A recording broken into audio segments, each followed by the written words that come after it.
أهلا بكم. كتاب كيف تتعلم أي شيء في 20 ساعة. أول 20 ساعة. كيف تتعلم أي شيء بسرعة؟ للمؤلف جوش كاوفمان. كثيرة هي القيود التي تردعنا عن ملاحقة أحلامنا.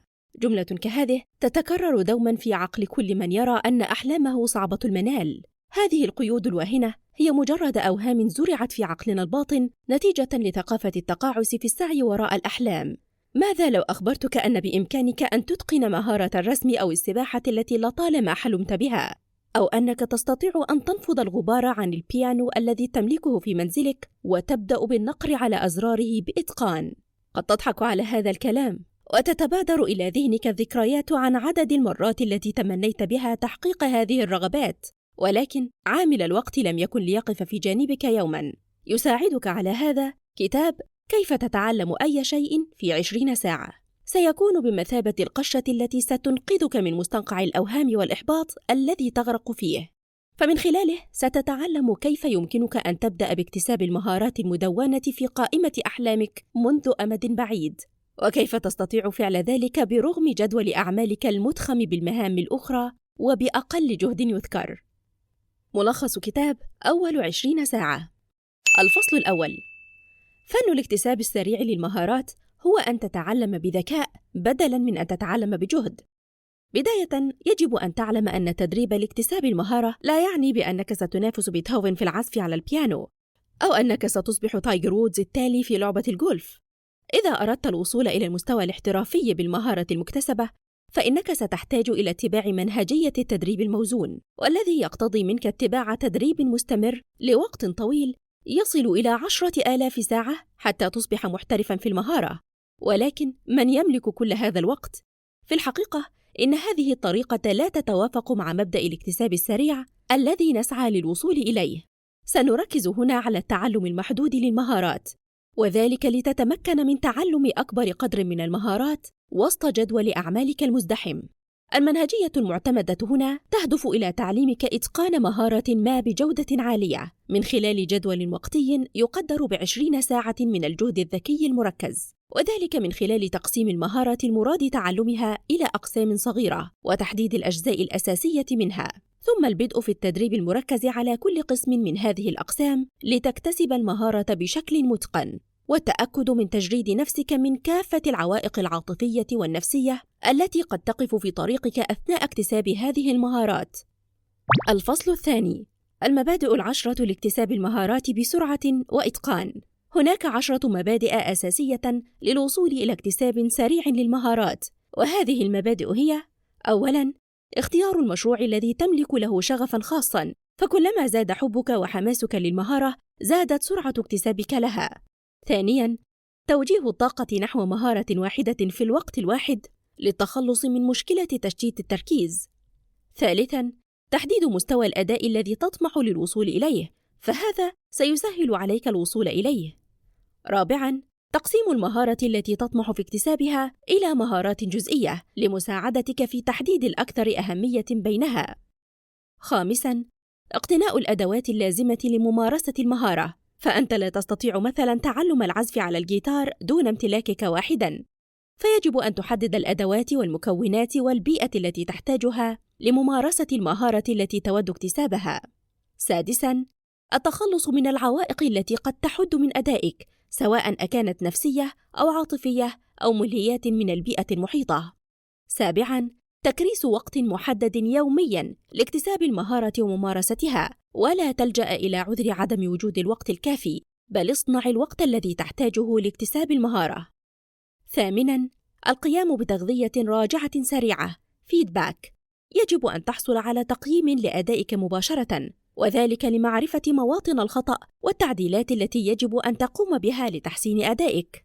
تاسعاً، الحرص على ممارسة المهارة لوقت محدد على دفعات صغيرة، وذلك من خلال اقتناء مؤقت وتعيين 20 دقيقة لممارسة المهارة، وعدم التوقف نهائياً قبل أن تنتهي 20 دقيقة. عاشراً، التركيز على العدد والسرعة. الممارسة بتركيز تؤدي إلى سرعة اكتساب المهارة. الفصل الثالث: ضرورة السيطرة على العوامل النفسية والاتجاه العقلي قبل البدء باكتساب المهارات.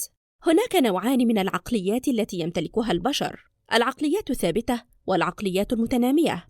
يؤمن أصحاب العقليات الثابتة بعدم إمكانية التطور والقدرة على التغيير، لذا فهم يرون أن اكتساب المهارات أمر صعب أو حتى مستحيل. هذا لأنهم يعتقدون بأنك إن لم تولد وأنت تمتلك مهارة أو موهبة ما فإنك لن تستطيع اكتسابها، بل وحتى ينظرون إلى محاولات اكتساب المهارة على أنها غير مجدية، وهي مجرد استنزاف للطاقات.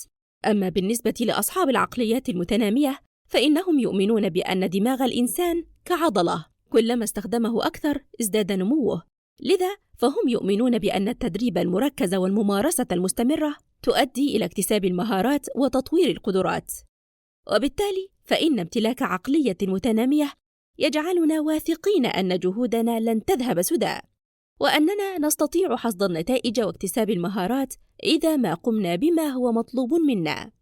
الفصل الرابع: لا يحتاج الأمر أكثر من التدريب المنظم لمدة 20 ساعة مع اختيار البيئة الملائمة.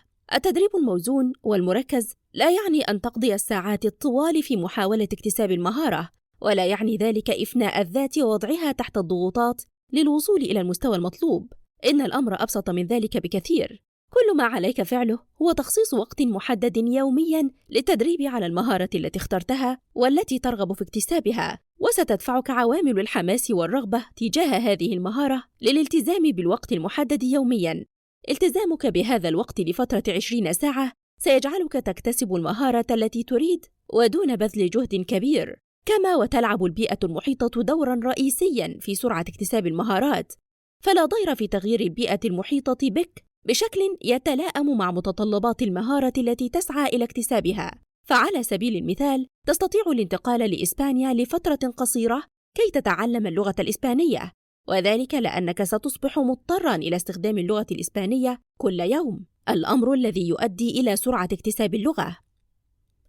الفصل الخامس: مبادئ التعلم الفعال والتي تساعدك على تصحيح أخطائك والارتقاء بقدراتك.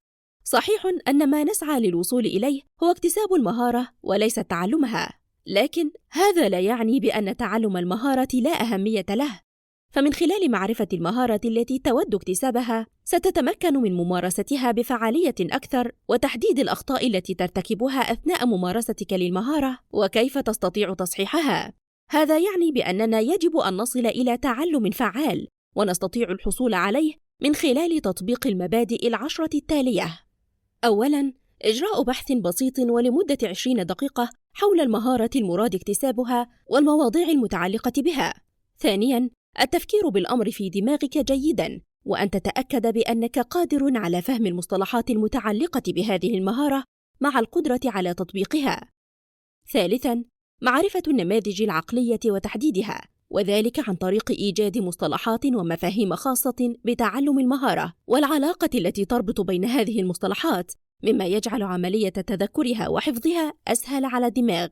رابعاً، عملية تكوين صورة أو مخيلة في عقلك عن الذي سيحدث لو لم يتم الأمر بالطريقة المخطط لها. هذا الأمر يؤدي إلى إيجادك لعناصر مهمة لم تحط بها علماً من قبل.